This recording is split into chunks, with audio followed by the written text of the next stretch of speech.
Play my intro.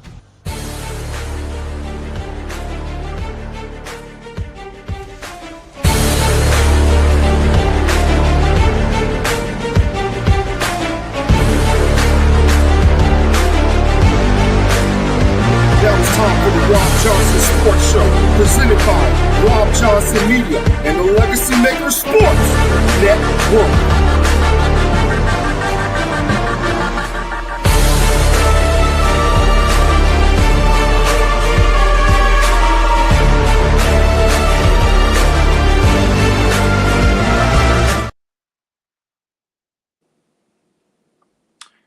Hey, what's going on, everybody? Welcome to the Robb Johnson Sports Show, episode 97.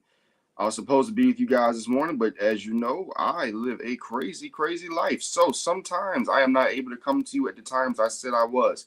However, I am here now to talk to you guys about some sports, talk to you guys about what's going on in the world of sports. Trying to actually, for some reason, and I have no idea why, but on my Facebook page, I cannot go live. So you guys can find me live on the Robb Johnson Media page, Legacy Maker Sports Network Facebook page, YouTube, and I guess I can go live after this. I don't know what's going on with this thing. But anyway, let's talk about baseball, guys. Let's start with baseball. Let's talk about what's going on in the world of baseball.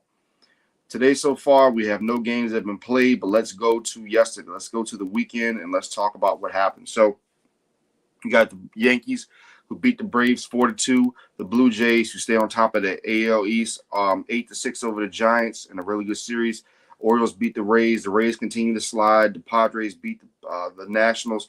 The LA Angels go all the way to Philadelphia, and they defeat the Philadelphia Phillies 8-2.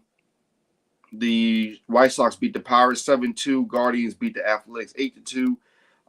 The Royals finally beat the Marlins 7-4. We've been on a little bit of a hot streak. Let's look at the Marlins and let's see what their win total has been. They've won six out of the last 10, 6-4 in the last 10 games.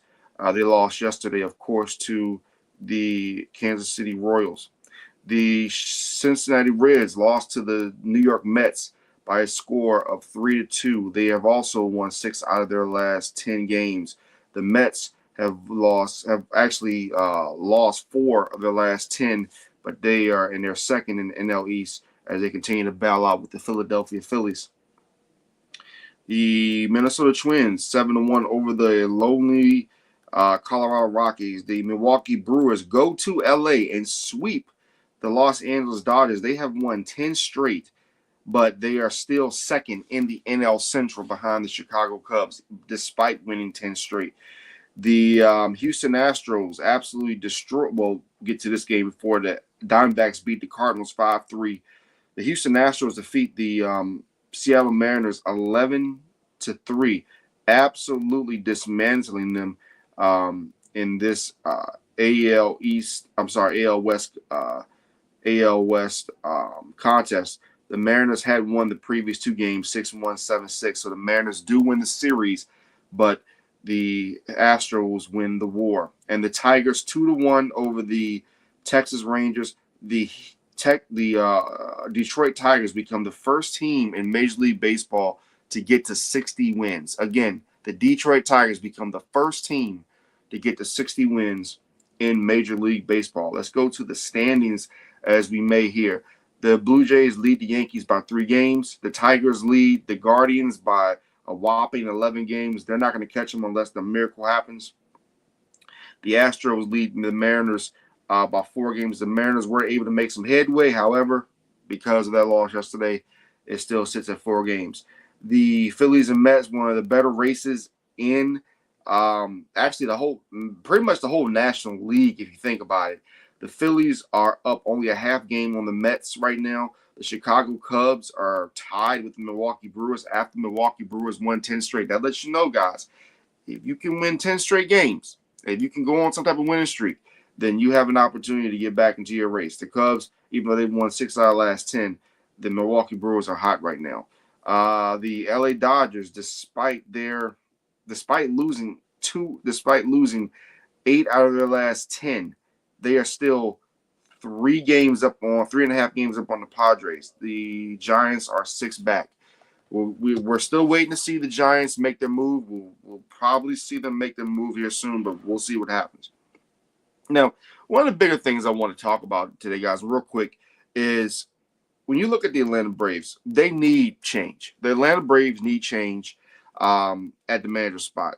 Manager's been there, since 2017, won the 2021 World Series. But as I point out to people, Ron Washington is the big reason why the Atlanta Braves won that World Series. Now, since Ron Washington has departed Atlanta, the Braves don't look the same. They don't look as hungry. They don't look as organized, in my opinion. They're a team that they're just not a good team, in my opinion, right now. And it shows by the record, 43-55.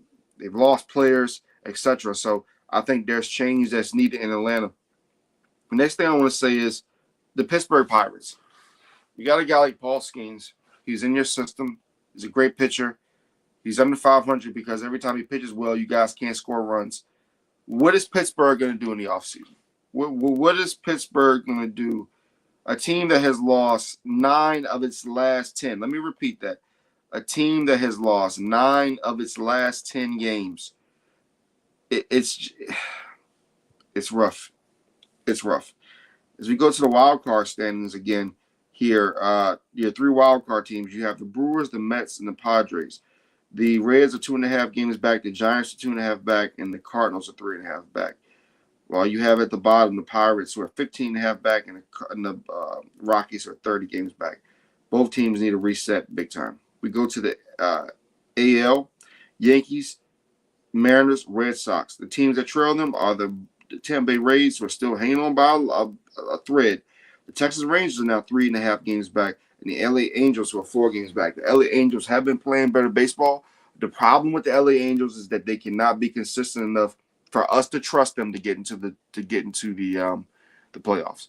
So that's just how that goes when it comes to that. Now, let's get into the next topic, ladies and gentlemen. Let's talk about something here that happened yesterday. Let's talk about Scottie Scheffler. Yes, Scottie Scheffler won the British Open. He won the British Open yesterday, giving him his 4th major. Scottie Scheffler is 29 years old. Now, I believe it was the stat, and if I have it, let me see if I have it here. I think it was something crazy that I recorded this morning. If I can bring it up for you really quick. I won't have it on here, but I have it over here on my own personal. Let's see here. Let me see if I got it. All right, so here's the stat, ladies and gentlemen.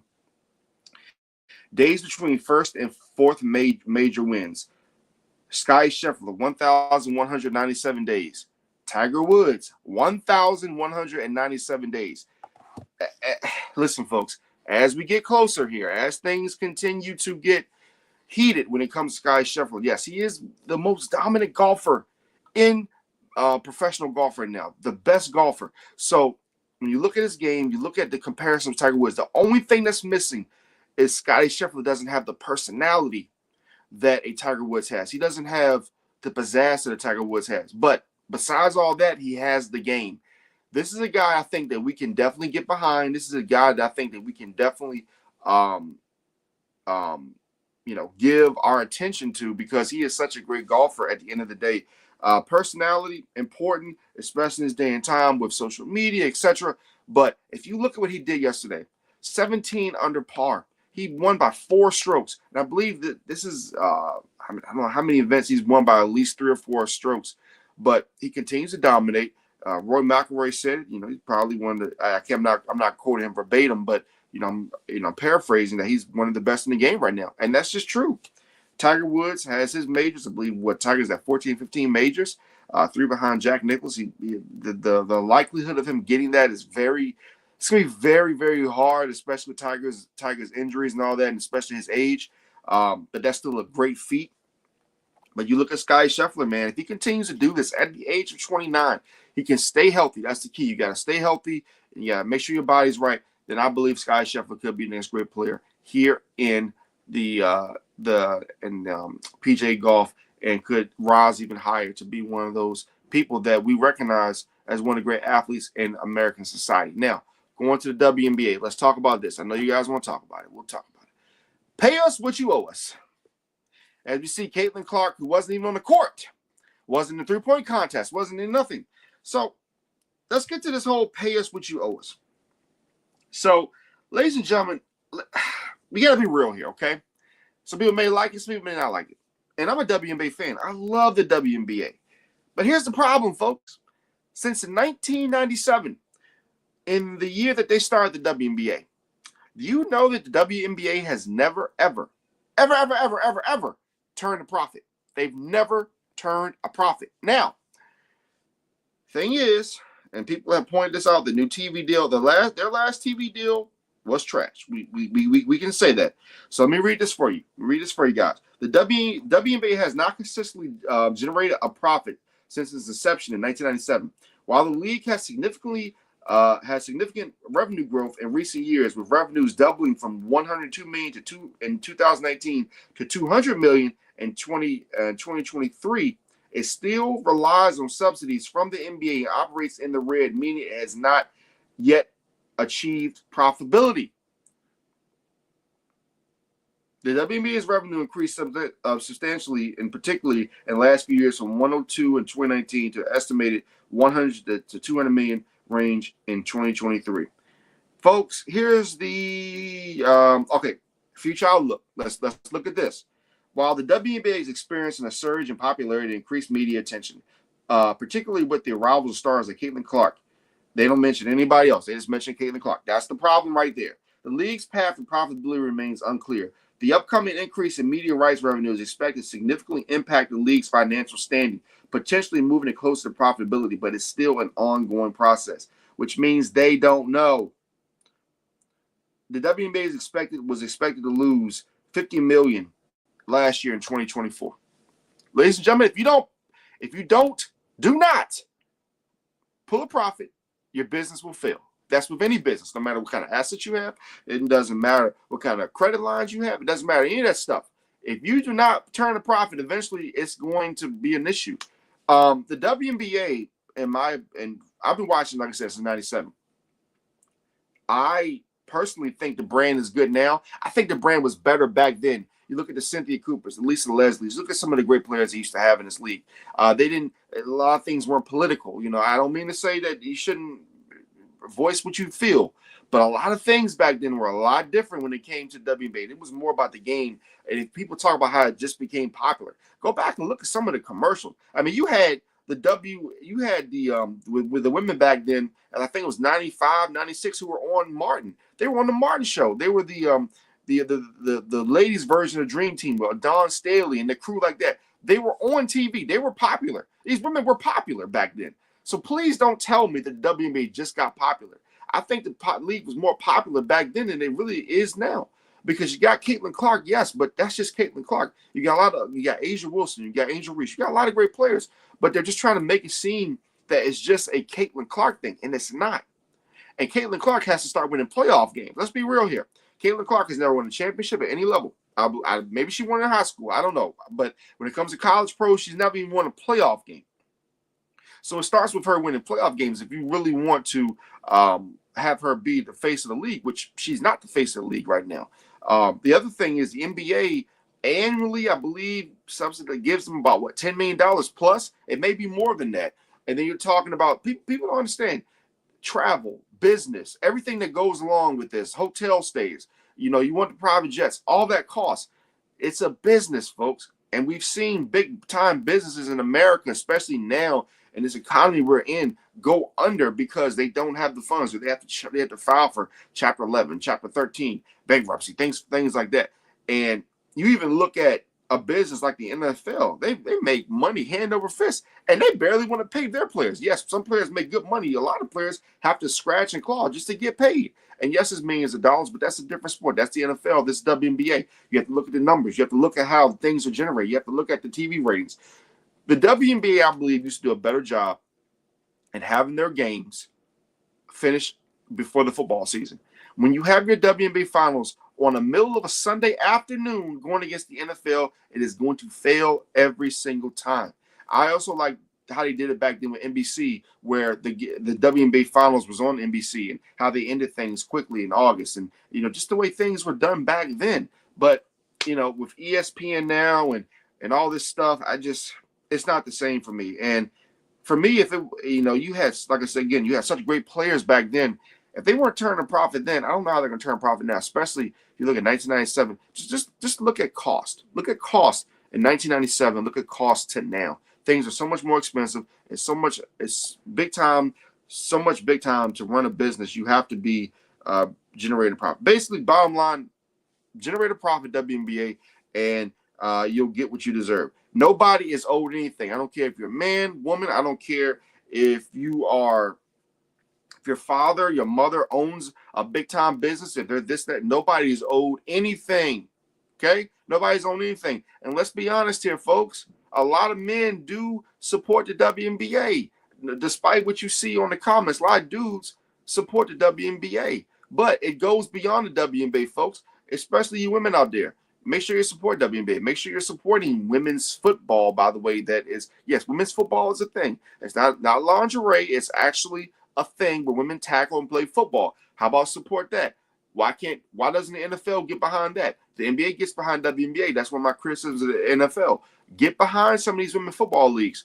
But these women football leagues need to come together for one big league instead of having all these separate leagues and having 3, 4, 5, 6, 7 teams in one damn state. Okay? So that's on the ladies too. The ladies have to get more organized, things like that. The ladies have to make sure they're coming together to make a better brand of women's sports overall. They talk about women's sports taking over. Women's sports has always been here. It's not gone anywhere. It's just that narrative that they give you because they want you to think that everything is new. No, women's sports has been popular. Women's sports has been here. It's been doing great things. Just look back into history books. Sometimes I think that we forget history because we don't do any research anymore. So my thing is, guys, do some research, and then you will understand that it is not that bad. So, but again, hopefully they'll turn a profit. Back then, I believe the ladies were making $75,000 a year. Cynthia Cooper was making more. I believe the top earner is Asia Wilson at $200,000, which she deserves. Plus, she gets endorsements. So, hey, get out there, make your endorsements. Do like Michael Jordan did back in the day. You see back in the day what Michael Jordan did, right? Jordan came in the league. The league was struggling. The league wasn't making that much money. The league was on tape delay. What did Michael do? He got with Nike. He made some headway. He made the league helped make the league more popular. Him, Magic, and Bird. So sometimes get your players together, stop butting heads, and make something happen. But hey, it is what it is. We'll see how it goes with WNBA. We'll see if their bubble will pop or if they will keep on growing in popularity. Now, let's go to our next topic here as we talk about Donald Trump. Excuse me. Let's talk about Donald Trump. And I want you guys to tell me, what do you think? Do you want the name back for the Commanders? Do you want the Commanders or do you want the Redskins name? Which one do you want? Which one do you want? Because the way I look at it is right now the Commanders have in place a $3.7 million stadium that $3.7 billion stadium that they want to implement. But it's being reported again, this is from the New York Post, that Donald Trump is threatening. Donald Trump, as I'll read this guy's to you verbatim, Donald Trump could get in the way of the plans of the new swanky new Commander Stadium. Trump is threatening to hold up the franchise's stadium deal if the team does not change its name back to the Washington Redskins. I added Washington in there, but it just says Redskins. Just want to be accurate with the article. The article says does not change the name back to the Redskins, which is the Washington Redskins, which is considered offensive to Native Americans. Here's my question. You're saying it's offensive to Native Americans. Who the hell told you it's offensive to Native Americans? Now, I have Native American friends, and I do know people out there who think it's offensive, but also, is it offensive to everyone? Is it just because it was political at the time? Now, back in 1996, 1997, 98, they changed the name from the Washington Bullets to the Washington Wizards. It didn't stop the Bullets from flying in Washington, D.C., and it did not stop crime in Washington, D.C., so it didn't really make much of a difference. You change the name from the Redskins to the Commanders, it don't change the history of what happened in this country, the Native American people. It don't change the history now whatsoever. Now, does it now in a context, does it help people who may not like it? If there are people who are offended by it, I feel you. I understand. I completely understand. But what does it change? When you change the name, what did it change? What did it change the history in this country? Or are you just trying to cover up what happened? Are you trying to have people forget? See, I'm really big on. I want people to know history because I don't want people to repeat history. I want people to know the bad that happened with history. I also like people to come out and not be political. See, a lot of things in 2019, 2020, folks, were very political. And a lot of those politicians really didn't give a, I don't feel like they gave a damn about what Native American people really went through then or now. I believe it was a political thing. A lot of things, folks, it's become very political, especially during election season. So you gotta watch out for that. Let me finish reading the article. Trump says, I quote, I may put a restriction on them if they don't change name back to the original Washington Redskins and get rid of the ridiculous moniker Washington Commanders. I won't make a deal for them to build a stadium in Washington, Trump wrote Sunday on his Truth social account. The Commanders, who currently play at Northwest Stadium in Landover, Maryland, are planning to build a $3.7 billion home at the site of the old RFK Stadium in Washington, D.C. I need to know what you guys think of this because, again, to some people, the name is offensive. To other Native Americans, it's not offensive. Depending on who you talk to, depending on what you read. Do I think that the name should be changed back? At this point, no. And the only reason I say that is because if you look at the momentum that the name Commanders has gotten, especially with Jaden Daniels, why go back now? Also, what happened to keeping government out of sports? We saw what happened the last time that they got involved when Colin Kaepernick happened. We know the history. We know what happened after that, right? We know what happened after that point. So if we're being all the way real, and everybody who knows me knows that I am independent as independent can be, and I vote for any party that can make better for this country. But here's my problem again: Republicans, Democrats, you all say that's not political. You say that this is that. Do you really care about the people? Do you really care about who you're hurting out there? I don't think you do, because we continue to get this back and forth. Oh, they change the name. We're going to do this and do that. 2020, George Floyd happened, and we're going to take down the statues, and it's going to make life so much better. And now it's 2025, and people are homeless, and people can't find great housing. Is too expensive. People are living on the streets. Things are going back to what they were. To me, guys, just a big game. This is just a big game, and I don't appreciate politicians continue to play politics. I do not appreciate it. But again, what you all continue to do is vote like you all continue to vote and act like that this thing with these politicians is going to change. You can vote all you want to, folks. Sometimes you got to get out there. You got to let your voice be heard. And I hate to get a little political here, but I just got to let people know. Sometimes you got to let your voice be heard, people. Get out to your local elections. Get out to your school boards. Get out to your board of supervisor meetings. Get out to those things that really count. Because at the presidential level, a lot of that stuff is bought and sold. It's bought and sold. And somebody's probably in Donald Trump's ear right now saying, hey, I want you to make sure you tell them that you're not going to provide this, provide that. Same thing with Joe Biden. I mean, it's just sad. It's just like I said, it's sad that every time we look, it's just politics as usual. And when somebody really tries to do something, really tries to change things, they either don't get elected or blah, blah, blah. So, yeah.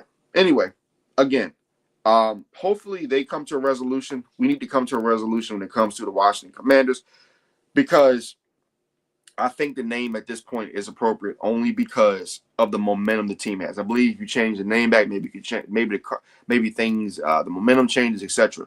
But now in the Jaden Daniels era. Now, I will say this: if they came out last year and they stunk it up, I would say, yeah, maybe change it back, bring back the tradition, possibly.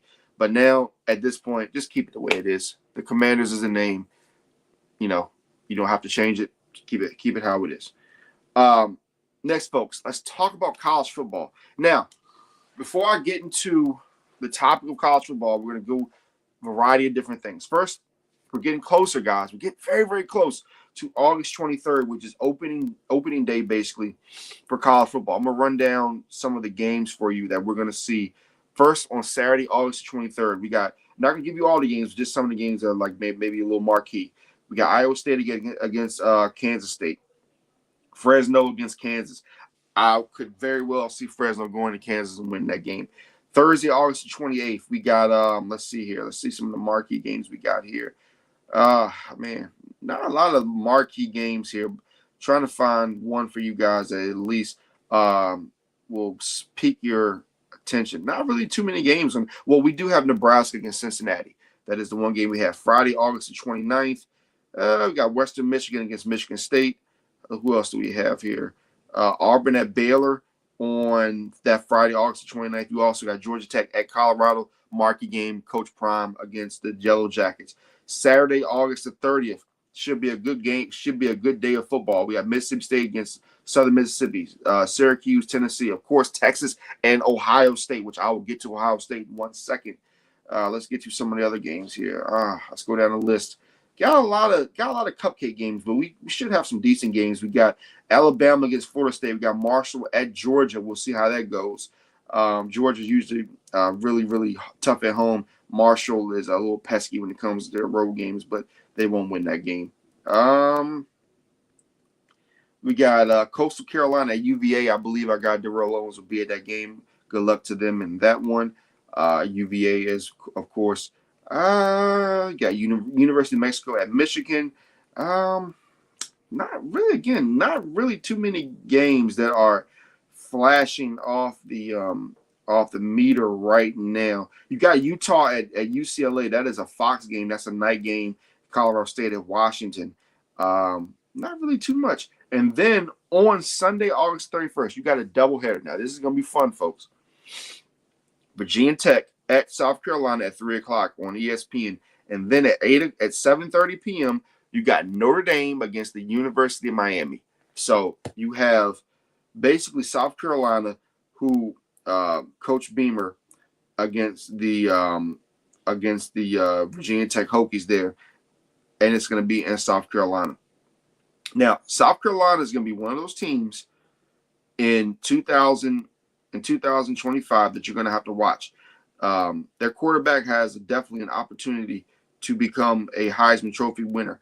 Now, what I think is that it's going to be a competitive game. Virginia Tech always comes out and plays tough, but I think that South Carolina is going to be too tough. I think South Carolina is going to come out, and I think that they are going to win this football game by, I'll give it, Shane Beamer. Shane Beamer, the head coach of the South Carolina Gamecocks. They are on a roll. They have probably one of the better QBs in the nation. When you talk about Lenore Sellers will probably be a top 15 quarterback in next year's NFL draft. He's really good.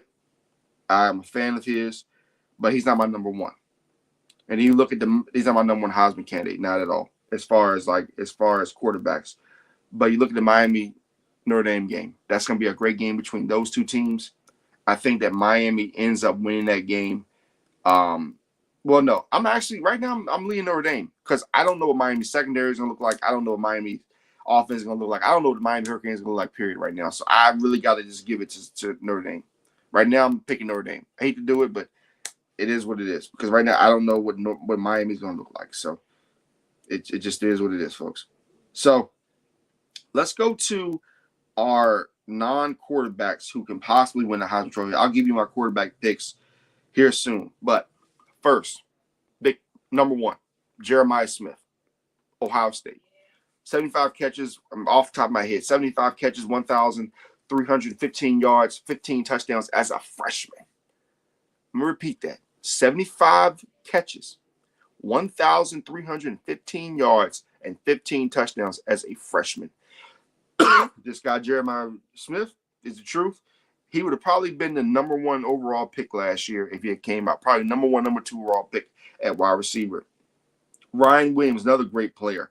Both of these guys are 18, 19 years old. Ryan Williams, wide receiver out of Alabama, great player. Jeremiah Love, running back at Notre Dame Fighting Irish. He would probably, if Miami's defense is not improved, he would probably have a big game against them, 100 yards plus. Caleb Downs, safety from Ohio State. Nate Frazier, running back out of Georgia, another great player. So those are just some non-quarterback names. But again, Jeremiah Smith is on my list as my number one player who I believe will win the Heisman Trophy. As a wide receiver, the last guy to do it was Devontae Smith. You can kind of count Travis Hunter last year, but he was a corner / wide receiver.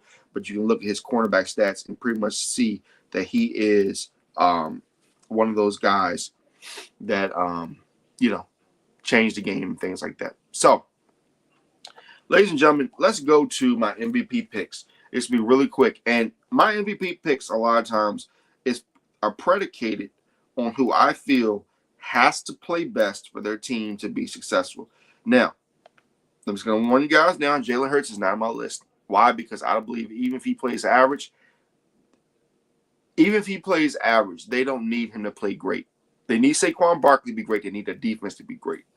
Guys like C.J. Stroud, he has to play great because if he doesn't, that team doesn't win. Even though that defense is playing very well. So, what I'm going to do is I'm going to go through the list, and I'm still my MVP picks, and this is just basically in the AFC and NFC what players have to play well 5 through 1 for their teams to win anything this year. So, at number 5, and I may have 2 teams on here as well. So, especially, let's go AFC first. In the AFC, T.J. Watt. If T.J. Watt doesn't play well, the Pittsburgh Steelers don't win football games. Number 5, and these are impact. These are teams that can actually win. This is impact players, okay? Number 4, Aaron Rodgers. Aaron Rodgers has to play MVP-type football for that team to be any good at all. Number 3, tough one. Justin Herbert. Justin Herbert has to play MVP football. If he doesn't, the Chargers will not win anything. They might make the playoffs, but they're not going to win anything. Number 2, Patrick Mahomes. No. We're not gonna put Mahomes in there. We're not gonna put Mahomes in there. I'm gonna give Mahomes a break for a while. See, we got the first 2. Number 3, C.J. Stroud. He has to play well for the Houston Texans to win. And again, these are my MVP candidates that I'm looking at that I think they could have the biggest impact on a possible winning team. Number 2, Josh Allen. He has to play well. And the reason I'm not putting Lamar in there right now is because we're talking about just AFC, NFC. I'm not saying Lamar is not an MVP candidate. I'm saying these players have to have a certain impact for their teams to do anything. Anything. Because with Lamar, at least you know you got that defense. At least you know you got that running game with King Henry and all that stuff. Lamar is still in my top 5 overall. But I'm talking about as far as MVP picks impact. These are MVP picks only for its impact. And I forgot to add on. That on. In fact, give me a second. Let me do that because I know. Let me see if I can add that on, folks. Okay, here we go. Let me edit this for you guys real quick. I'm not going to do NFL MVP picks. NFL, AFC. Give me a second here, folks. AFC, NFC, impact. Not going to go candidates yet. We'll go impact. So, again, not MVP, but impact. And what I mean by impact is these players have to play well for their teams to do absolutely anything. So, again, you got T.J. Watt, Aaron Rodgers, C.J. Stroud. At number 2, for players that have to have a certain impact, if they don't, their teams won't do anything. At number 2,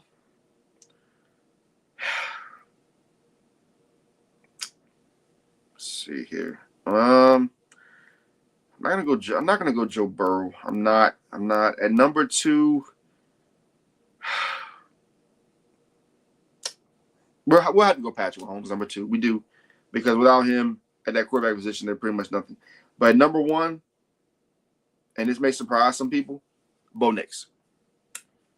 If Bo Nix gets hurt, if Bo Nix doesn't play well, that team is not going to do anything. So at number 1, my player that, again, I switched it from NFL MVP to NFL, AFC, NFC impact.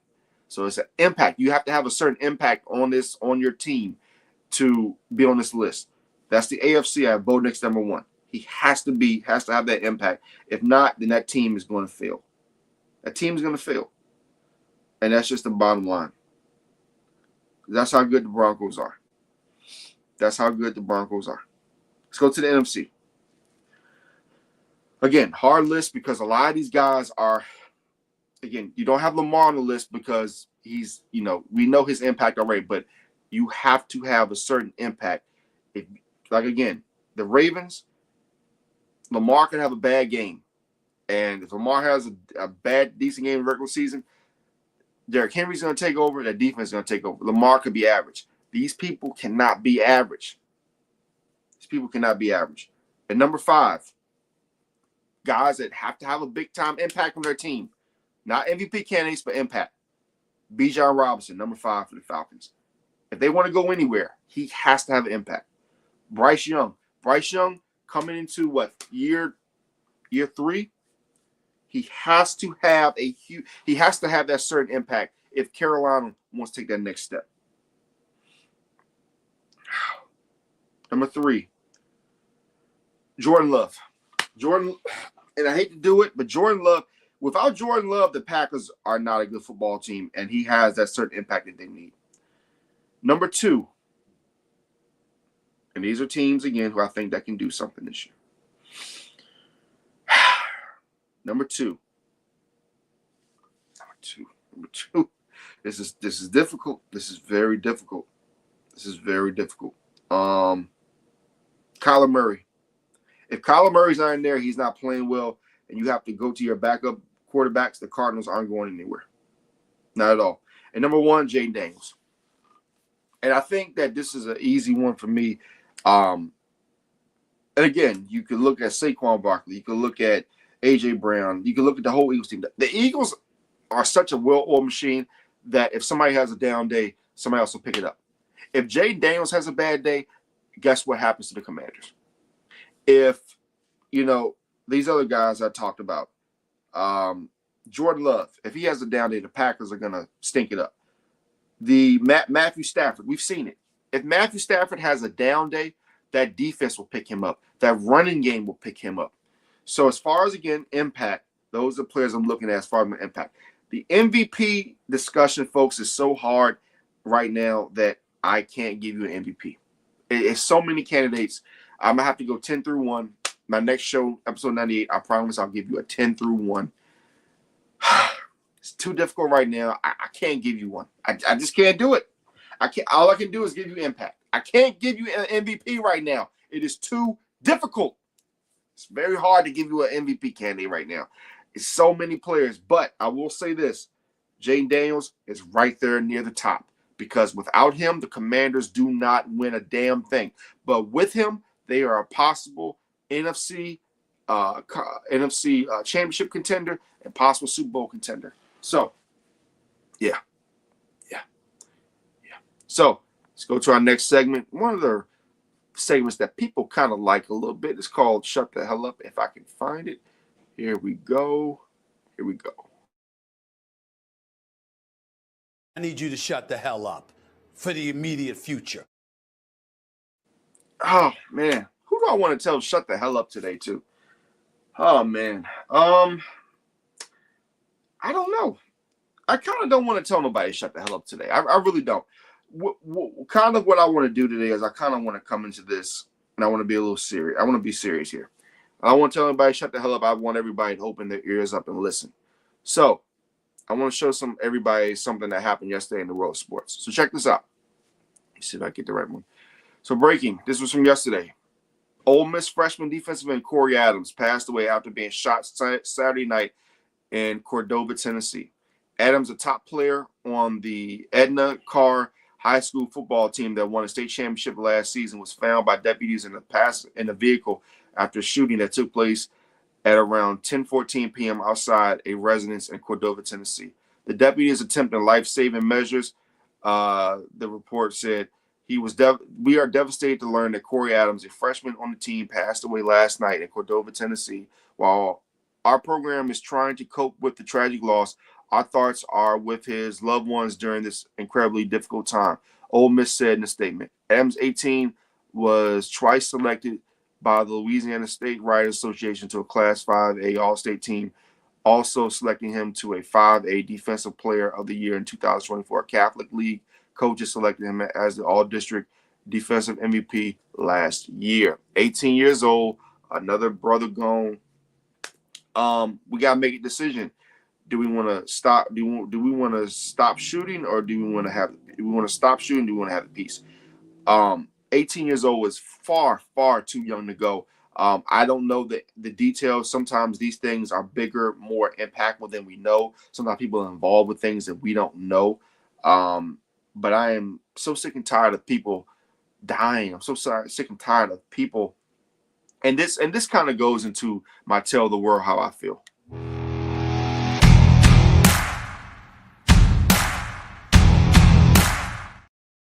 So again, I'm sick and tired of the violence. Ladies and gentlemen, I understand mental health is worse than it's ever been, according to what the news tells you. But a lot of times out here, folks, we have to start making decisions. Is it worth it? Is it worth it going to prison for 30, 40, 50 years, life, over a shooting? Is it worth it? And we're just being real here, folks. Is it worth it over, hey, we're beefing over a girl. We going to shoot somebody, or, somebody gets robbed because they have more than you do, or anything like that. I don't know what happened with this young man. All I know, he was 18 years old. His life is gone. He'll never come back ever again. Ole Miss puts out a statement. We are so tragically sorry about what happened. They'll replace him. Just like that job will replace you. His life is gone. His people will never see him ever again. Ole Miss will move on. Where does it stop? Where does the violence stop? Because truthfully, I can't tell you. There's so many people out here who are dealing with things. People are going through stuff. People have beefs on the streets. People have beefs about money. And a lot of times, folks, that's why I say, hey, talk to your kid. Talk to your young people. Tell them that sometimes you don't need to go out. You don't have to go out. Sometimes you can stay in the house, enjoy the house. Enjoy the house. Go out and go to work, or get some groceries, or get some, or have a little fun, but you don't need to be outside every single day. It's dangerous out there, folks. It's dangerous, very dangerous, and you can't trust everybody, and you need to be careful how you select your friends, how your friends are in your inner circle. Your circle will determine what your future is. Your circle will determine if you're here for a long time or a short time. So be very careful how you select your friends. Understand that people are jealous. When you're driving a nice car, people are jealous. When you have on nice clothes, people are jealous. People, are upset because their life isn't as good, that your life is better than theirs, which is sad. Because mostly when you see somebody who's successful, you want to let that motivate you. But that doesn't happen with some folks. And again, I don't know what happened with this young man. I don't know if there was an issue. It could have been random. Who knows? But my prayers go out again to this young man. My prayers go out to Corey Adams. Goes out to his family. Hopefully it wasn't nothing on his end. Which, that doesn't matter at this point because life was lost. So prayers to him, prayers with his family. Last thing I want to say, ladies and gentlemen, today we lost Malcolm Jamal Warner. At the age, I believe, 54, a young man. He's still a young man at the age of 54, who played on the Cosby Show, played on one of my favorite shows, Malcolm and Eddie. I don't idolize celebrities, but one thing I will say is that, especially as a younger black man in this country, we've lost a lot of our stars. And not just black stars, but just stars overall. So I don't want to make it a race thing, but we've lost a lot of stars, great stars over time. We've lost the essence of what we grew up on. So my biggest advice today, as I tell the world how I feel, is this: from the unfortunate passing of Corey Adams to Malcolm Jamal Warner, to people that we don't even know who have passed away in the last 24 hours. Make sure you do your best in trying to reach out to your loved ones and try to live every day like it is your last. That doesn't mean spend crazy. That doesn't mean go out and popping bottles and all that stuff. That doesn't mean, just going crazy. What it means is you enjoy every single day of your life and you make sure that you make it count, because nothing is promised. Nothing's promised. But what is promised is this: if you can walk around every day, keep some type of positivity on you. You don't have to be positive 24/7, because not everything is positive 24/7. But keep some type of positivity on you. Try to make an impact. Even if people don't see that impact, even if you're doing things behind the scenes that people don't see and you're not getting credit for, at least you know that you did something good for others, and at least you know that you did something that was positive. That's all that counts at the end of the day. So rest in peace, Malcolm Jamal Warner. Rest in peace, Corey Adams. Rest in peace to everybody out there who has lost a loved one. Heart goes out to you. And again, thank you guys for watching episode 97 of the Robb Johnson Sports Show. I will see you next time. Probably, hopefully to see you guys for episode 98 on Friday. Talk to you guys then.